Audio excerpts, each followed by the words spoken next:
UFO Causes Car Crash by Charles Lear. There is an article headlined The Padale Car Crash in the March-April 1969 Flying Saucer Review, Volume 15, Number 7.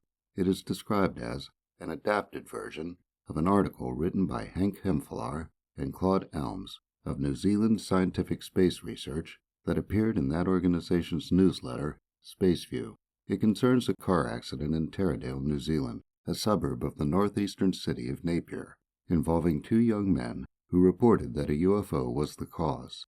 According to Hemfelaar and Elms, not only did the young men report this to police, but the owner-driver of the car gave the same story to his insurance company, and it was used as a defense by him in a court of law. According to Hemfelaar and Elms, the story first appeared in the September 15, 1968, Auckland Sunday News. They describe it as being slightly exaggerated, as the witnesses refused to talk to reporters, and the reporter who wrote the story did so using sources other than those involved in the car crash. The authors describe having heard of the incident on September 10th, when they received a letter from the young men, John Dow, 19, and Paul Franklin, 17. Dow and Franklin were told to get in touch with Elms, and he took charge.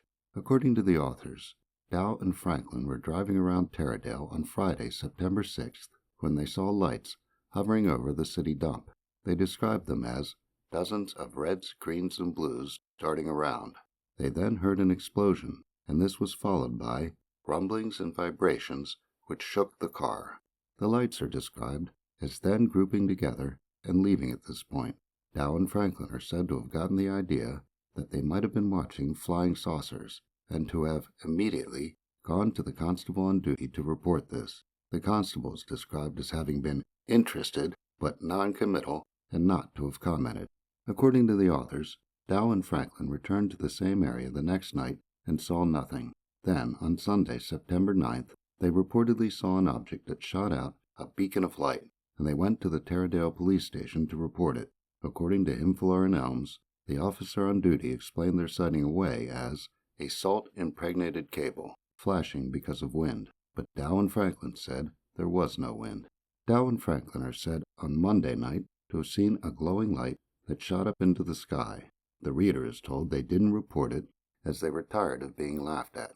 And then, Tuesday night, as they were driving in the area of the previous night's sighting, they reportedly saw a lighted object in the sky that changed color from red to orange to blue and sent out a beacon of white light.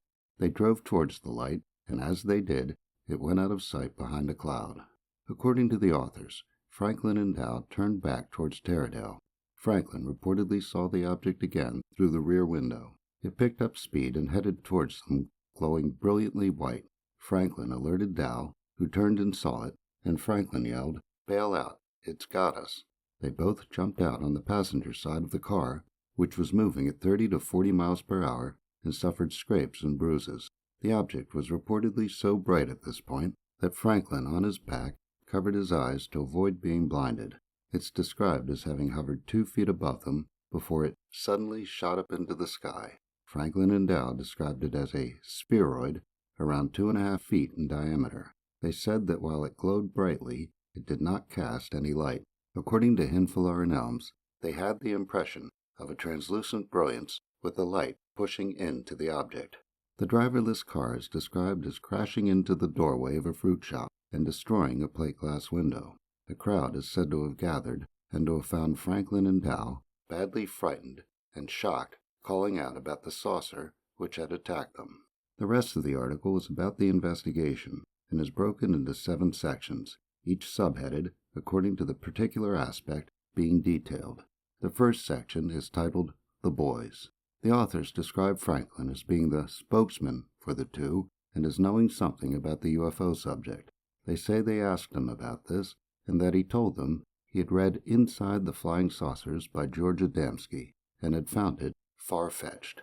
According to the authors, Dow and Franklin told them that they went to the hospital the next night, that the staff did not believe their story, and that they were kept waiting until, in the author's words, their clothes were sticking to them. The two are also said to have gone to the Napier police station seeking protection after a reporter told them What happens to flying saucer victims? Section 2 details the accident scene. It begins with a report by the tow truck driver said to have arrived half an hour after the accident and a quarter of an hour after the police, who said that Dow and Franklin were swearing and cursing about, in the author's words, the flying saucer that had attacked them. He said if it was all an act, it was a good one, and there was no evidence of drinking. He said the police seemed to accept Franklin and Dow's story. An investigation 4 days after the crash is said to have revealed no skid marks and that there was a new door jamb and plate glass window at the fruit store. In the section dealing with the car, it is identified as an Austin A55 Mark I 1957 model.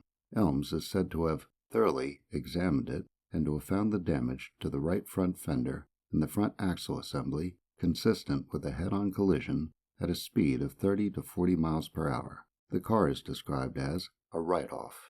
Section 4 is titled The Police, and the officer in charge is described as willing to discuss the matter with somebody who knew something about the subject. However, according to the authors, there were orders that nobody else was to be given information because of a crank who apparently called the station. The police are said to have put out the explanation that Dow and Franklin had seen a fireball, even though the weather did not cater for such phenomena. The authors also mentioned that a certain wing commander in Wellington showed interest in the case, and that 4 Canberras were seen in the area 3 days after the accident, whereas normally Air Force planes were not seen there for months on end.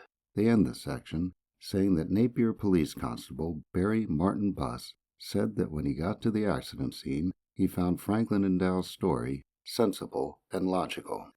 In the remaining sections, the key points are that the authors found that Dow's insurance company, with the aid of the police report, found no reason to doubt Dow's story, and that the reckless driving charge against Dow was dismissed by the magistrate's court at Napier. According to the authors, the magistrate conceded that Dow had been worked up into a state of mind that led him to his actions after being distracted by something, but the magistrate was far from accepting that he had been attacked by a flying saucer. He had this to say: most of these lights people see have a natural cause, and the flying saucer in hot pursuit might have been the lights of a car coming around the corner. Charles Lear is the author of Crashed Saucers and Malevolent Aliens, available at Amazon.com.